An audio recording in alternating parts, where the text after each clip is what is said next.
எங்களுக்கு விளங்கவில்லை நாராயணா. தேவி சதிக்கு பிறகு மகாதேவர் கொண்ட குரோதத்தை அனைவரும் அறிவீர்கள். அந்த குரோதத்தை சாந்தப்படுத்துவதற்கு நான் எனது சுதர்சன சக்கரத்தை கொண்டு தேவி சதியின் சரீரத்தை பல துண்டுகளாக வெட்டினேன். அதே குரோதத்தின் அக்னியில்தான் இன்று தேவி பிராமரி எரிந்து கொண்டிருக்கிறார்கள்.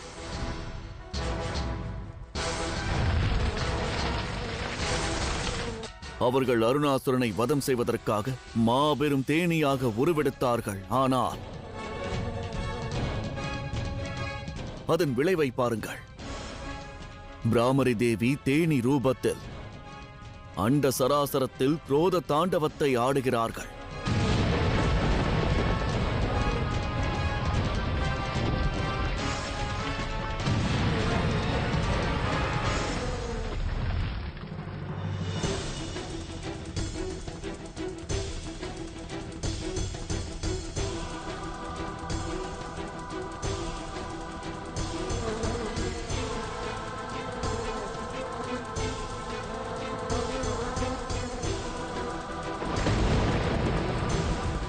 அதி அற்புதம்!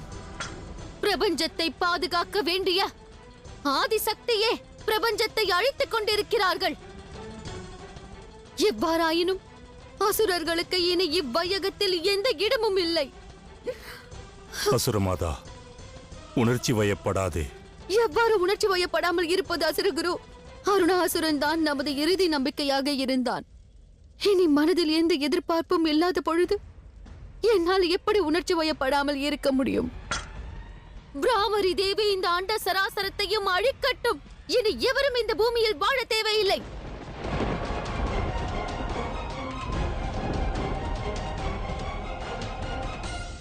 இனி என்ன நடக்கும் நாராயணா? அன்னை சதிக்கு பிறகு மகாதேவர் மாபெரும் பிரளயத்தை உருவாக்கினார். பிரபஞ்சத்தை அழிக்க தீர்மானித்தார். அந்நிலையை மீண்டும் இவ்வையகம் எதிர்கொள்ளுமா? பிராமரி தேவியை தடுத்து நிறுத்தாவிட்டால் நிலைமை மிகவும் மோசமாக மாறிவிடும். சிவனின் குரோதத்திற்கு சதியின் காதல் காரணம். ஆனால் இங்கு ஆதிசக்தியின் கோபம் அவமானத்தின் வெளிப்பாடு. இந்த பிரளயத்திற்கு காரணம் பிரபஞ்சத்தை உருவாக்கிய ஆதிசக்தி. நாராயணா, பிரபஞ்சத்திற்கு ஏற்பட இருக்கும் இந்த ஆபத்தை தங்களால் மட்டும்தான் தடுத்து நிறுத்த இயலும். தயை கூர்ந்து ஏதாவது செய்யுங்கள். இந்த பிரளயத்தை தடுத்து நிறுத்துங்கள். ஆம் நாராயணா, பிரபஞ்சம் இவ்வாறு அழிவதை தடுத்து நிறுத்துங்கள். பிராமரி தேவியை தாங்கள் தான் சாந்தப்படுத்த வேண்டும் நாராயணா. இம்முறை நான் அல்ல, மகாதேவர் தான் ஏதேனும் செய்ய வேண்டும். இந்த பேரழிவை தடுத்து நிறுத்த அவரால் தான் இயலும். ஏனென்றால் ஆதிசக்தியை தடுப்பதற்கு நான் அனுதினமும் வணங்கும் சிவனால் தான் இயலும்.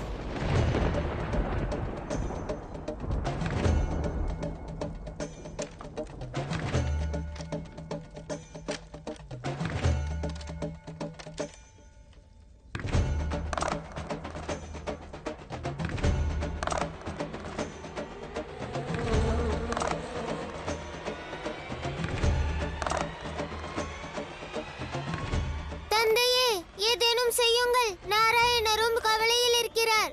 பிராமரி தேவியாக மாறிய அன்னை இப்பொழுது பிரபஞ்சத்தையே அழித்துக் கொண்டிருக்கிறார்கள்.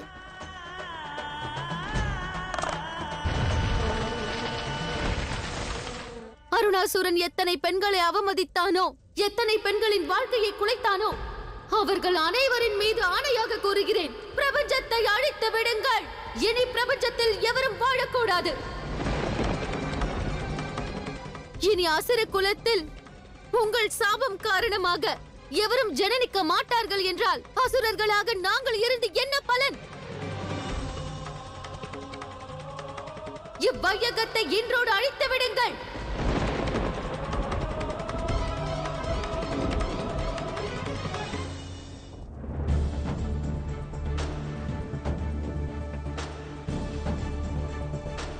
தந்தையே, உடனே ஏதேனும் செய்யுங்கள்.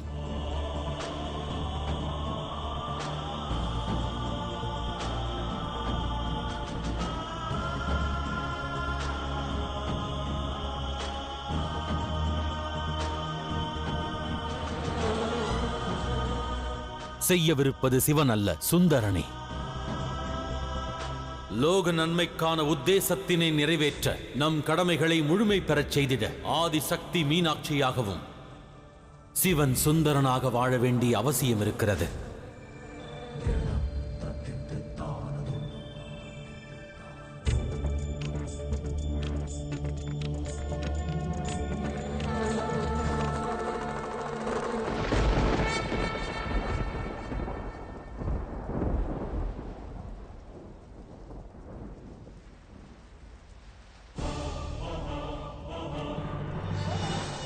இன்று மகாதேவர் சுந்தரனாக மாறி என்ன செய்தாலும் சரி,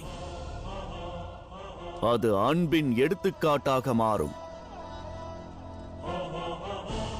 காலம் உள்ளவரை பிரபஞ்சத்தில் உள்ள காதலர்கள் அனைவரும், அனைத்து கணவன் மனைவியும் இதை ஒரு உதாரணமாக எடுத்துக்கொண்டு வாழ்வார்கள். எவ்வாறு நாராயணா?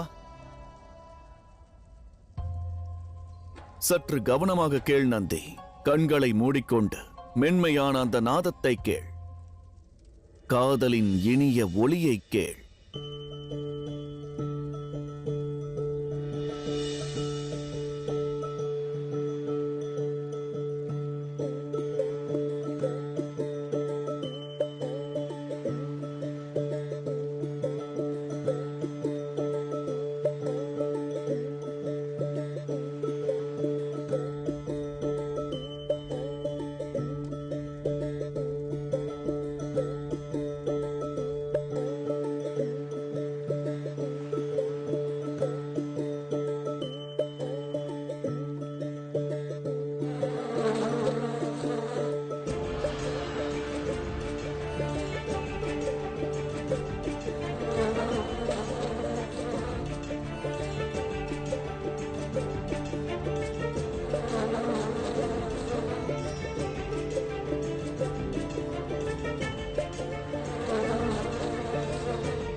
யார் அது எனது குரோதத்தின் அக்னியில் நெய்யை ஊற்றுவது?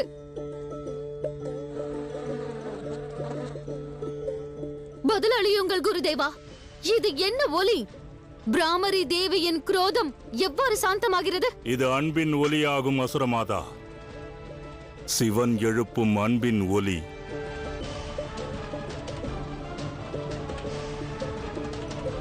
தேனீக்கள் பிரபஞ்சத்தை அழிப்பதை விடுத்து இந்த ஒலிக்கு பின்னால் செல்லப் போகின்றன. சக்தியை அமைதிப்படுத்துவதற்கான முயற்சிதான் இது. எதனால் வரை, இன்னும் எதனால் வரை குருதேவா? இந்த சிவனும் சக்தியும் ஒவ்வொரு முறையும் பிரபஞ்சத்தை பேரழிவிலிருந்து காப்பாற்றி விடுகிறார்கள்.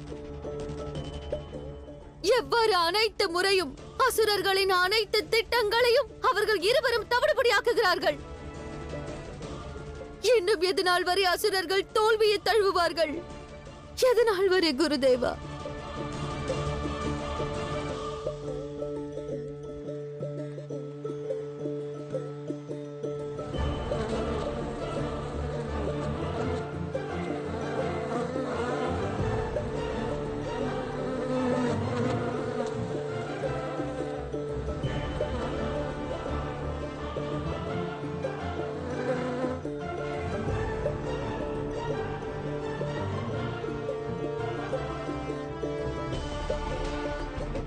நாராயணா, மகாதேவரின் யுக்தியை கண்டீர்களா?